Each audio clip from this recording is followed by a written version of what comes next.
As the old saying goes, gods are untouchable, sacred, eyes made of perfection staring down. We, the mortals, feared. Their wrath was too much for us. This used to be the case for us. On an ordinary evening, one person jokingly suggested, "Hey, why not just use God to fight against God?" He said. Everyone laughs, but who could have believed that? How can a god stand against a god? Even by just thinking about the idea of standing before God, how can such idea even happen? It was nothing more than just a wet dream. They laughed together, unbeknownst to what will happen soon. But honestly, you couldn't blame them. Who could have known that death felt boring today?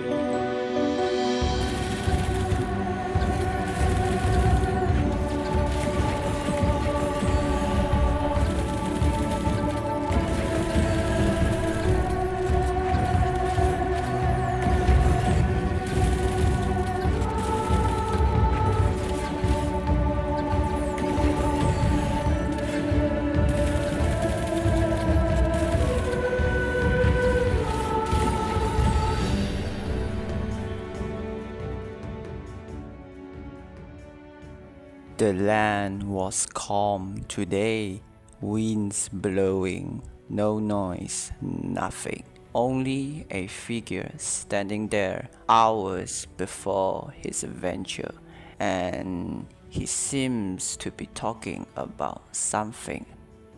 Let me see. Is the camera on? It seems to be for now. Timer was set. Okay, let me stand at the correct spot first. And 3, 2, 1.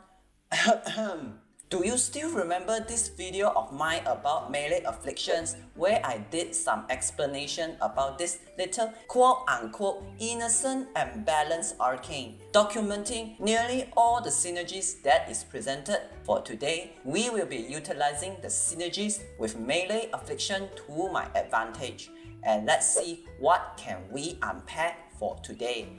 If you want a detailed explanation for melee afflictions, the video is in the top cards. Feel free to check it out. But for now, I will just spare you those goofy ass explanations and just jump into some too long didn't watch type shit. Basically, the arcane will trigger after you apply lifted, knockdown or ragdoll status to your enemies, adding 6 stacks of status to the existed status on the target, while stated that its scaling starts to run wild with something called faction mods and melee elementalists.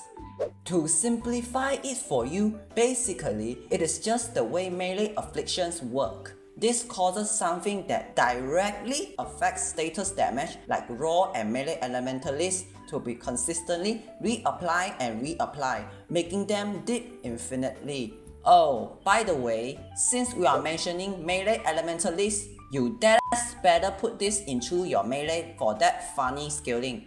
Typically, faction mod should be in here, but that slot is reserved for my Raven, and this being a typical Rhino moment, you can dish it if you see fit, but faction mod should be in if you don't have a Raven. Also, a melee weapon can be finished with the absolutely riveting combination of Blood Rush, Whipping Wounds, Prime Reach, Condition Overload and Organ Shatter since the beginning of time. I bet your ass that you are not surprised at this point.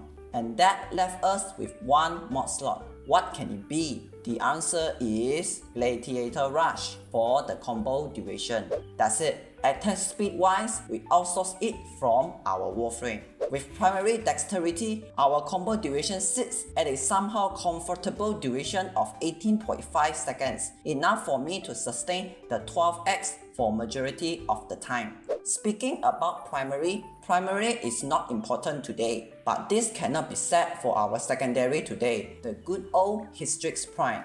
Same build as last video and the same reasons that I use it for. If you haven't seen the video, you can finish this video first and watch it later. For Rhino, this is the build I go with. Min-max for quality of life with as much strength as I could gain, and arcane strike for plus 60% attack speed, with shards being a little bit different this time. Focus school is the same as always, Madurine for 40% strength and 50% casting speed. And that is basically it, the builds for today's setup. But now you may ask, but with all this still doesn't explain the damage potential that you gain by just doing a simple move.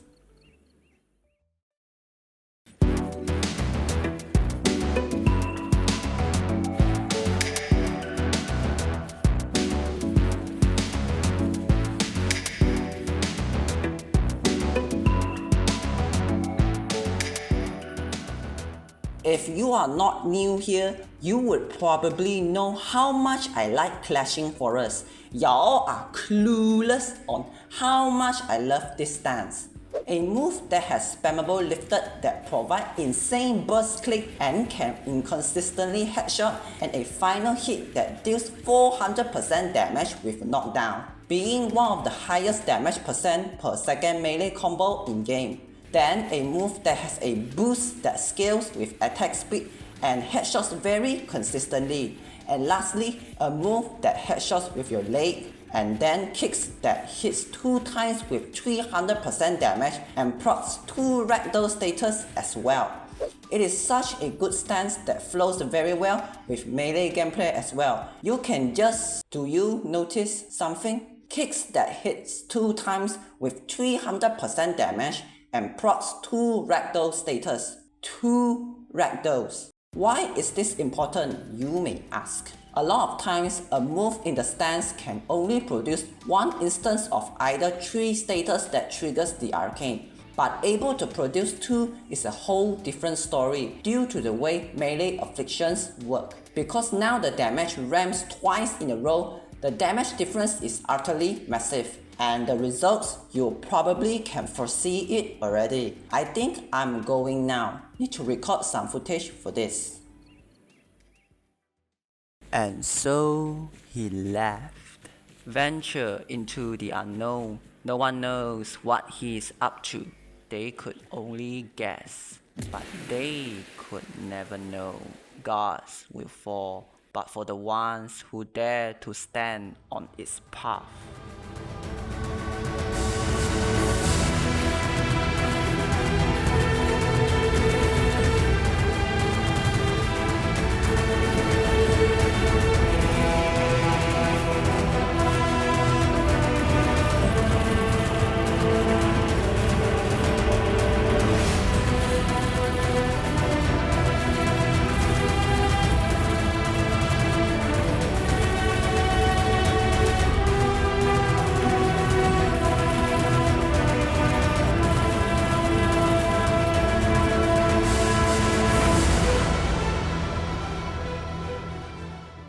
It will be their end as well.